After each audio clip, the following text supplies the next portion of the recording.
चलो बच्चों अगला क्वेश्चन देखते हैं।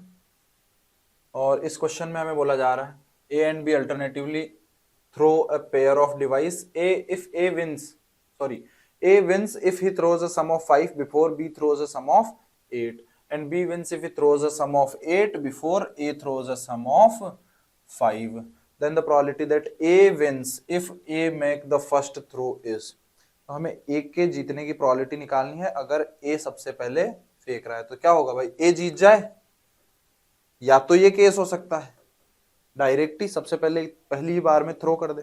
या फिर ए ना जीते फिर बी भी ना जीते फिर ए जीत जाए, है ना। ये ए फिर बी फिर ए का नंबर, ये यहाँ पे ए का नंबर। अगेन अगर ऐसा भी तो हो सकता है कि भाई ए थ्रो करे हार जाए, बी थ्रो करे हार जाए, सी थ्रो करे हार जाए, सॉरी सी नहीं, ए वापस थ्रो करे हार जाए, बी वापस थ्रो करे हार जाए, फिर ए जीत जाए, ए थ्रो करे और 5 आ जाए। ठीक है, तो ऐसे करके ये सीरीज जो है इनफाइनाइट केसेस की हो जाएगी हमारे पास में,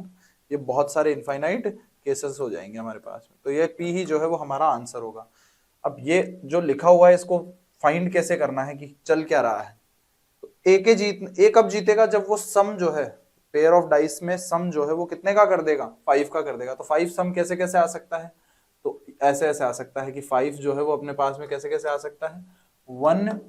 4 से आ सकता है, 4 1 से आ सकता है, 2 3 से आ सकता है, और 3 2 से आ सकता है। तो काफी कम केस है, तो बिल्कुल बिना दिमाग लगाए हमने केस बना दिया। ठीक है, तो 4/36 बोले तो प्रोबेबिलिटी की ए विन करे, ए विन कर जाए, है ना, ए विन कर जाए एक थ्रो में, वो है 1/9। और प्रोबेबिलिटी की बी विन कर जाए, बी विन कर जाए, अब बी जब है 8 थ्रो करता है ना, सम जो है वो 8, तो 8 कैसे कैसे सम आ सकता है भाई, तो वो होगा 2 6 3 5 4 4, फिर उसके बाद में 5 3 और 6 2, तो 5/36। और ऑफ कोर्स यहाँ पे अगर मैं देखूं ध्यान से तो ए लूज कर जाए, प्रोबेबिलिटी की एक थ्रो में ए लूज कर जाए तो वो है 8/9, और प्रोबेबिलिटी की बी लूज कर जाए एक थ्रो के अंदर वो है 31/36। अब आते हैं इधर, तो ए विन कर जाए, भाई एक थ्रो की बात कर रहे हैं, अब ये यहाँ पे इंडिविजुअल थ्रो की बात कर रहे हैं ना, तो ए विन कर जाए 1/9, या फिर ए विन ना करे, बी भी विन ना करे, फिर ए विन कर जाए, ए विन कर जाए मतलब 1/9, या फिर क्या हो सकता है भाई, ए लूज कर जाए, अगेन बी लूज कर जाए, अगेन ए अगेन लूज कर जाए, फिर बी भी अगेन लूज कर जाए, और ए अब विन कर जाए। तो ऐसे करते करते इनफाइनाइट केसेस बनेंगे, है ना।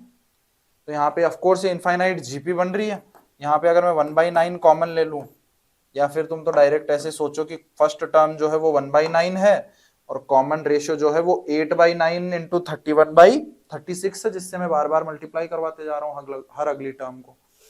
तो ये कितना आ जाएगा, सम, तो P जो है वो कितना आ जाएगा, P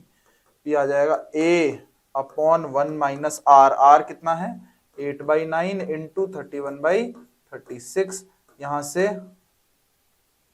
8 से कैंसिल करेंगे तो ये कितना आ जाएगा 4 इंटू 2, ये 4 इंटू 9, तो यहां से 1/9 इंटू ये 81 ऊपर चला जाएगा, और नीचे कितना आ जाएगा 81 माइनस 62, सही लिखा है क्या, 4 इंटू 2 81 माइनस 62,